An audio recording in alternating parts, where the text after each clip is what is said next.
கிளம்பிருங்கன்னு phone பண்ணி சொன்னாரு ஒரு 4 o'clock போல. சரி எங்க போலான்னு தெரியல. இருந்தாலும் கிளம்புங்கன்னு சொல்லிட்டாங்கன்ட்டு நானும் பாப்பா கிளம்பிட்டோம்.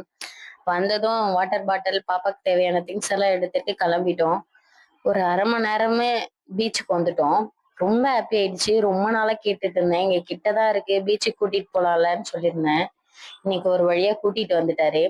வந்ததும் செம்ம ஹாப்பி. ஒரு ஈவினிங் டைம்ல போயிருந்ததுனால ஒரு மாதிரி கிளைமேட் எல்லாம் பயங்கரமா இருந்துச்சு. அந்த காத்தெல்லாம் ஜில்லுன்னு மேல படும் போது ரொம்ப ஹாப்பியாவே இருந்துச்சு.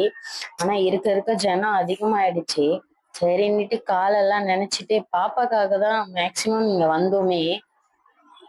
ஏன்னா அவ வீட்டுல தண்ணில எல்லாம் பயங்கரமா விளையாடுறாளா.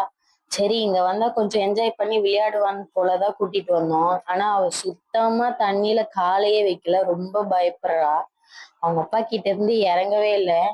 போனதுல இருந்து நைட்டு வரைக்குமே அவருதான் வச்சுட்டு இருந்தாரு. நான் தண்ணி எல்லாம் விளையாடுறத பார்த்துட்டு நம்மள தண்ணியில இறக்கி விட்டுருவாங்கன்னு சொல்லிட்டு என்கிட்ட வரவே இல்லை. சரி அப்புறம் நான் மட்டும் தான் நினைச்சிட்டு இருந்தேன். சரி அப்புறம் ஸ்நாக்ஸ் ஏதாச்சும் சாப்பிட்றீங்களான்னு கேட்டார். சரி வாங்கி கொடுங்கன்னு சொல்லியிருந்தோம். என்ன சாப்பிட்றீங்கன்னு கேட்டால் அப்புறம் காலிஃப்ளவரும் ஒரு போண்டாவும் சொல்லிடுங்கன்னு சொல்லியிருந்தோம். அப்புறமா தான் தெரிஞ்சுது அது பக்கோடாவாம், போண்டாவே இல்லையா. அப்புறம் சாப்பிட்டு முடிச்சதுட்டு பிள்ளைங்க அங்கே பட்டெல்லாம் விட்டுட்டு இருந்தாங்க. ஜாலியாக என்ஜாய் பண்ணுறாங்க. பக்கத்தில் இருக்கிறவங்க, பீச் பக்கத்தில் இருக்கிறவங்களாம் ரிலாக்ஸாக இருப்பாங்க போல். ரொம்ப ஸ்ட்ரெஸ்ஸாக இருந்தால் வந்துடுவாங்கன்னு நினைக்கிறேன்.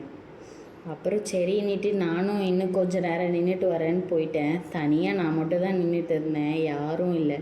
ஒரு மாதிரி நல்லா தான் இருந்துச்சு. அப்படியே ரசிச்சுட்டு அங்கே இருந்த சிப்பியெல்லாம் எடுத்து வச்சுட்டு இருந்தேன். அப்புறம் அதையும் ஒரு கிளிக் எடுத்துட்டு அப்புறம் கிளம்பியாச்சு. நாங்கள் அங்கேருந்து கிளம்பி இங்கே வர்றதுக்கு ஒரு 7:30 கிட்ட ஆயிடுச்சு. வந்தால் இங்கே கேரளா ஸ்பெஷல் சாங் தான் போட்டிருந்தாங்க. செம்மையாக இருந்துச்சு எங்களுக்கு. ஆனால் சுத்தமாக விளங்கவே இல்லை. இருந்தாலும் அந்த பாட்டெல்லாம் கேட்டுட்டு அங்கேயே நின்றுட்டு அப்புறம் வீட்டுக்கு வந்துட்டோம்.